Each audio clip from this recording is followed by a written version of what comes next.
السلام علیکم، کیسے ہیں آپ؟ میں ہوں آپ کا ویٹ راشد حیدری۔ آپ دیکھ رہے ہیں حیدری اینیمل ہاسپٹل یوٹیوب چینل۔ امید کرتا ہوں ذمہ دار بھائی اور شوقین حضرات سب خیریت سے ہوں گے اور اللہ تعالیٰ کی رحمتوں کے سائے میں ہوں گے۔ آج ہم آئے ہیں ادھر، ایک ہمارے بھائی ہیں اکرام صاحب، رتڑیاں گاؤں ہے، یہ پنڈ گیب اور تحصیل فتح جنگ کے درمیان واقع ہے اور بڑا خوبصورت اور زرخیز گاؤں ہے۔ اور یہاں یہ ان کی بھیڑیں انہوں نے رکھی ہوئی ہیں، بھیڑ اور بکریاں، بھیڑیں زیادہ ہیں، بچے بھی ہیں ان میں، اور ان میں یہ مسئلہ حل ہے نزلہ، زکام اور کھانسی۔ تو یہ ان کے کافی 6-7 بھیڑیں مر چکی ہیں، بچے بھی 5-6 مر گئے۔ تو آج ہم ان کو پراپر چیک کرنے لگے، تو چیک کرنے کے ساتھ ساتھ آپ کو پھر مزید اپڈیٹ بھی دیں گے۔ ان بھیڑ بکریوں میں جو نزلہ، زکام اور کھانسی اور ان میں جو مرٹیلٹی کی جو وجوہات ہیں وہ اس میں 2-3 چیزیں آپ ذرا ملاحظہ فرمائیں کہ بھیڑ بکریوں میں جو بیماریاں آتی ہیں جس میں نزلہ، زکام، کھانسی، فیور وغیرہ، اور جس میں جانور کے جو پھیپھڑے وہ متاثر ہوتے ہیں اور جانور بہت زیادہ اگر بیمار ہو جائے تو پھر وہ سروائیو نہیں کر سکتا، یعنی اس کی ڈیتھ ہو جاتی ہے، اور اکثر جو بھیڑ بکریاں مر جاتی ہیں اور بہت زیادہ نقصان ہوتا ہے۔ تو اس کی جو چند ایک وجوہات میں آپ کو بتاتا ہوں کہ بھیڑ بکریوں میں نزلہ، زکام، کھانسی کی جو تین مین وجوہات ہیں، جس میں ایک تو ان میں جو لنگز ورم یعنی پھیپھڑوں کے کیڑے، اور اس کے علاوہ ان میں جو نیزل باٹ ہے یعنی ناک کے اندر کیڑے ہوتے ہیں۔ نیزل باٹ ایک مکھی ہوتی ہے جو کہ ناک کے اندر انڈے دیتی ہے اور اس سے لاروے بنتے ہیں، اور اندر جو ناک کے حصے ہوتے ہیں اس میں وہ پرورش پاتے ہیں اور اریٹیشن پیدا کرتے ہیں، جس سے جو الرجی بنتی ہے اور فلو وغیرہ سٹارٹ ہوتا ہے۔ اور لنگز ورم سے جو ہے کھانسی، برونکائٹس سٹارٹ ہوتی ہے۔ تو ایک تو یہ بنیادی وجہ ہے۔ دوسرے نمبر پہ آ جاتے ہیں موسمی اثرات۔ تو موسمی اثرات میں جو سردی ہے، اس کے علاوہ خشکی ہے،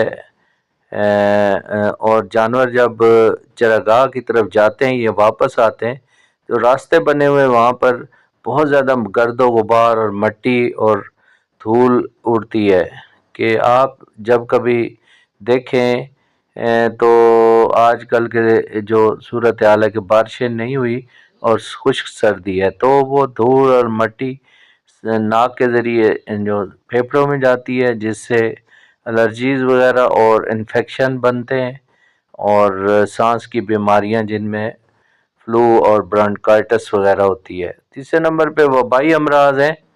وبائی امراض میں بھی یہ نزلہ، زکام، کھانسی ہوتی ہے، جس میں پی پی آر اور اس کے علاوہ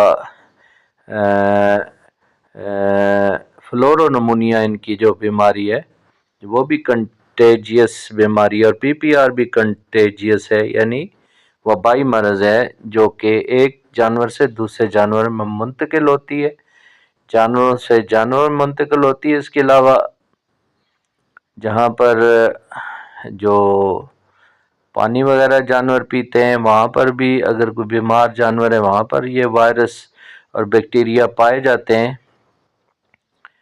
تو وہاں سے جانور بیمار ہوتے ہیں۔ تو ان کی جو احتیاطی تدابیر ہیں ان میں آپ نے ہر 3 مہینے بعد جانوروں کو پیٹ کے کیڑوں کی دوائی دینی ہے، ہر 1.5 ماہ بعد ایکسٹرنل پیراسائٹ کا انجیکشن لگانا ہے اپنے ویٹنری ڈاکٹر کے مشورے کے مطابق۔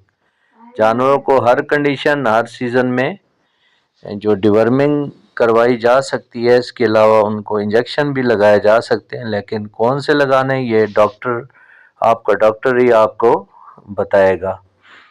دوسرے نمبر پہ موسمی اثرات سے آپ نے بچانا ہے، سخت سردی، سخت گرمی، دھول مٹی وغیرہ سے بچا کے رکھیں۔ اس کے علاوہ تیسرے نمبر پہ وبائی امراض میں پی پی آر ویکسین اور جو فلورو نمونیا کی ویکسین سال میں 2 مرتبہ اگر کروا لیں تو نزلہ زکام کھانسی اور یہ جو مرٹلٹی ہے یعنی شرح اموات کو کنٹرول کرنے میں مدد جو ہے مل سکتی ہے۔ اس کے علاوہ اپنے جانوروں کی بہتر صحت کے لیے ان کو اچھی خوراک اور صاف ستھرا پانی مہیا بھی کرنے سے آپ کے جانور جو ہے وہ کم سے کم بیمار ہوتے ہیں، ان میں قوت مدافعت زیادہ ہوتی ہے اور جانور جو ہے وہ